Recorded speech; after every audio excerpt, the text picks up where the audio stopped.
Panorama group, जो सोचता है वो करता है। नमस्ते, मेरा नाम धीरज शर्मा है और आप न्यूज हाट देख रहे हैं। हमारे कार्यक्रम पेपर वाला में आप सभी का बहुत बहुत स्वागत है। तो आज की जो भी मुख्य खबरें एक एक करके चर्चा कर लेते हैं। हो हंगामे के बीच वक्फ बिल संशोधन जो है वो लोकसभा से पास करवा लिया गया।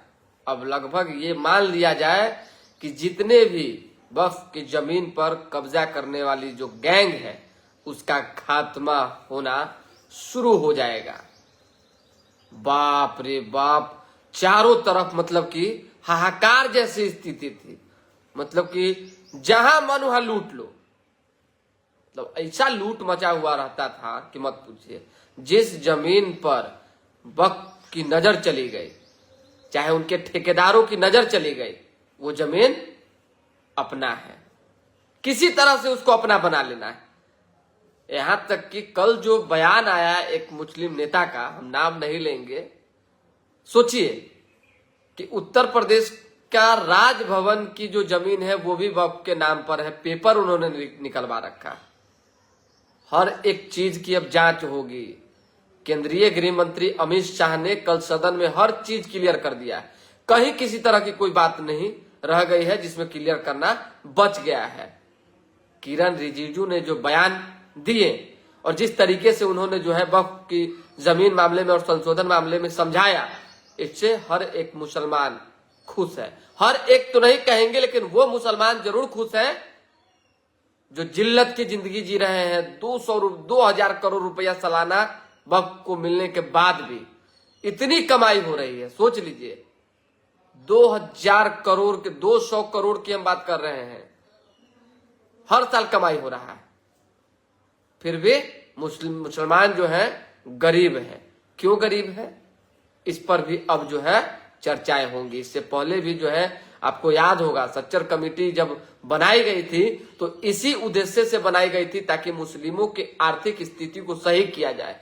उनमें जो है देखा जाए कि कितनी पोटेंशियल है और क्या कुछ जो है वजह बन रही है कि आखिर ये लोग आगे नहीं बढ़ पा रहे हैं। बहुत तरह की बातें, खैर जो होना है वो आगे होगा। लोकसभा से पास हो चुका है, राज्यसभा से पास होना बाकी है, वो भी हो जाएगा। तकरीबन 8 घंटों का समय लिया गया है। अंकित कुमार जी की गुड मॉर्निंग। अंकित जी कैसे हैं? नीतीश कुमार को लेकर बड़ा गजब की चर्चा थी भाई, जेडीयू को लेकर। जब तक जो है संसद में बिल पेश नहीं हुआ था, सारे सांसदों के लिए व्हिप जारी नहीं हुआ था, तब तक हर कोई कह रहा था जेडीयू के सांसद जाएंगे कि नहीं, जेडीयू क्या कुछ स्टैंड लेगी, क्या कुछ नीतीश कुमार सोचेंगे। बहुत तरह की बातें जो है कही जा रही थी। क्या हुआ अंत में? लगभग तय हो गया कि अब बिहार में नीतीश ही नेता होंगे। और नेता होंगे, नेता तो है भी, यानी आने वाले दिनों में मुख्यमंत्री होंगे। आप समझिए बात को। नीतीश कुमार ने साबित कर दिया कि वो एनडीए को छोड़कर एनडीए से अलग बिल्कुल नहीं हटने जाने को है। सारे सांसद भी उनके पहुंचे, सभी ने अपने स्पष्ट भी कर दिया कि कहीं ना कहीं जो तमाम चीजें हो रही है उन्हें विपक्षी खेमा के द्वारा जो है गुमराह किया जा रहा है। यानी मुसलमानों को विपक्ष के द्वारा, कांग्रेस के द्वारा गुमराह करने की कोशिश हो रही है। ये सत्ता पक्ष के तमाम विधायकों ने, सांसदों ने, चाहे बड़े नेताओं ने खुलकर कहा है शुरुआती दौर से। इस मामले में, वक्फ के मामले में कल भी लगभग यही बातें हुई है। खैर ये तमाम चीजें होती रहती है। विपक्ष फेल हुआ, नीतीश कुमार पास हुए। अब आ जाइए कि थोड़ा सा हाजीपुर से रिलेटेड खबर, क्योंकि हाजीपुर को लेकर सोशल मीडिया पर चर्चाएं तेज है। सीट को लेकर वहां से विधायक कौन होगा, परिवर्तन की लहर है या कुछ बदलाव, जो चीजें होनी है वो होगी नहीं होगी। अभी तो वर्तमान में अवधेश सिंह है भाई। अवधेश सिंह बीजेपी के विधायक हैं और लंबे समय से उपचुनाव भी जीते हैं और रेगुलर चुनाव भी जीते हैं। समझिए, कहा जाता है कि नित्यानंद राय का प्रभाव है, उनके सर पर हाथ है, बहुत तरह की बातें चली। नित्यानंद राय जी जिला के हैं, मजबूत नेता है, केंद्र में गृह राज्य मंत्री है, हर तरह से जो है व्यवहारिकता है, पैसा है, कौड़ी है, सब है। इसमें कहा कोई दो मत है। ये हम नहीं कह रहे हैं, ये जो विपक्ष के लोग उनके कहते हैं उनकी बात कर रहे हैं। हम तो व्यक्तिगत कहवे करेंगे कि मेरा जो व्यक्तिगत संबंध है उसको थोड़ी आदमी नहीं कहेगा।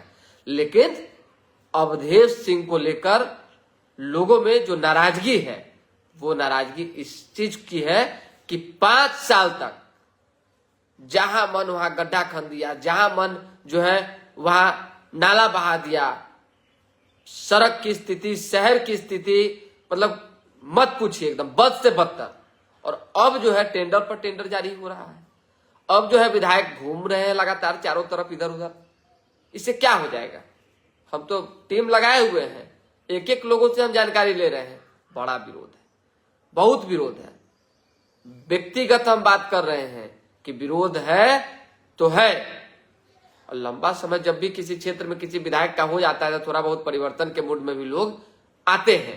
खैर, आने वाले दिनों में क्या होगा नहीं होगा ये तो वक्त बताएगा। लेकिन फिलहाल देवकुमार चौरसिया की बात हमने पहले भी कही थी कि देवकुमार चौरसिया आरजेडी से उम्मीदवार होंगे। फिर कह रहे हैं कि वही उम्मीदवार होंगे और फाइट होगा। इस बार जो है पिछले बार से कड़ा मुकाबला होगा। हालांकि उन्होंने तो इंटरव्यू दिया है, आपने देखा है, कल सुना है कि 2020 में उनको हरवा दिया गया, जबरदस्ती, या नहीं तो वो जीते हुए थे। अब क्या सच्चाई है नहीं सच्चाई है तो वो जाने, या नहीं तो हरवाने वाले लोग जाने। हमने तो सुना तो सोचा कि आपको बता दिया जाए। क्षेत्रों की समस्याएं देखकर ही जनता तय करेगी कि हमको विधायक इनको रहने देना है या बदलना है। हम ऑल ओवर बिहार के विधानसभा की बात कर रहे हैं, किसी भी विधानसभा की। तो अब देखना यह होगा कि 2025 का जो चुनाव है वो किस तरह से गुनागणित बैठता है और देवकुमार चौरसिया को लोग कितना पसंद करते हैं। फिलहाल यही है, कुछ विशेष है नहीं। हम अभी फिलहाल अलग अलग जगहों पर कुछ अपडेट लेने में लगे हुए हैं। हम आपको विशेष खबर जो है कल परसों से देंगे। अभी के लिए दे हमें इजाजत, हमारे साथ बने रहे, देखते रहे न्यूज हाट। बहुत बहुत धन्यवाद। खाना पूर्ति किए हैं, खाना पूर्ति मतलब समझ जाइए, आज खबर करने का कोई उद्देश्य नहीं था क्योंकि खबरें भी कम थी, तैयारी भी कम थी और हम कहीं अलग हैं, समझ जाइए। इसीलिए सोचे कि अपडेट देना है तो थोड़ा बहुत बोल दिया जाए। चलिए।